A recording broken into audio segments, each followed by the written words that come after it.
ఉగ్రవాదాన్ని ఏమాత్రం ఉపేక్షించొద్దని ప్రపంచానికి పిలుపునిచ్చారు భారత విదేశాంగ శాఖ మంత్రి ఎస్ జయశంకర్.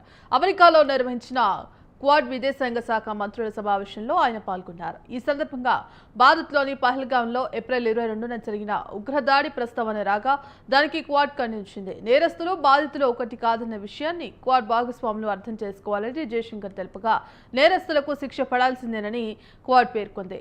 ఇక ప్రపంచం ఉగ్రవాదాన్ని ఉపేక్షించకూడదని పిలుపునిచ్చింది. క్వాడ్ అన్ని రకాల ఉగ్రవాద చర్యలు, హింసాత్మక తీవ్రవాదాన్ని, సరిహద్దు ఉగ్రవాదంతో సహా అన్నింటినీ ఖండిస్తుందని తెలిపింది.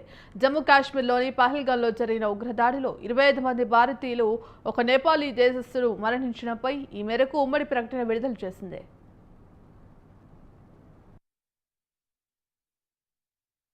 A word about terrorism in the light of our recent experience.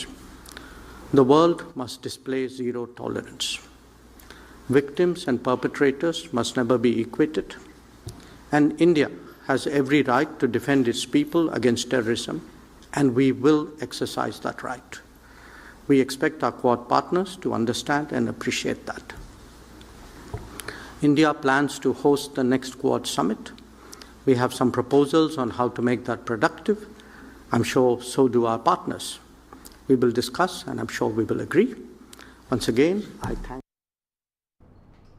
బాధితుల కుటుంబాలకు మా ప్రగాఢ సానుభూతిని తెలియజేస్తున్నాం. గాయపడిన వారంతా త్వరగా పూర్తిగా కోలుకోవాలని ఆశిస్తున్నాం. ఇంతటి తీవ్రమైన చర్యకు పాల్పడిన వారిని, వారికి ఆర్థిక సహాయం చేసిన వారిని ఎలాంటి ఆలస్యం చేయకుండా శిక్షించాలని కోరుతున్నాం. ఇక అంతర్జాతీయ చట్టం, సంబంధిత UNHCR ప్రకారం వారి బాధితులకు అనుగుణంగా అన్ని సంబంధిత అధికారులతో చురుకుగా సహకరించాలని UN సభ్య దేశాలను కోరుతున్నాం అని క్వాడ్ ప్రకటనలో పేర్కొంది. అమెరికా, ఆస్ట్రేలియా, జపాన్ దేశాలకు చెందిన మంత్రులతో జయశంకర్ భేటీ అయ్యారు. ఇండో పసిఫిక్లో స్థిరత్వాన్ని ఈ క్వాడ్ సమావేశం బలోపేతం చేస్తుందని, సమకాలీన అవకాశాలు, సవాళ్లపై చర్చించామని తెలిపారు.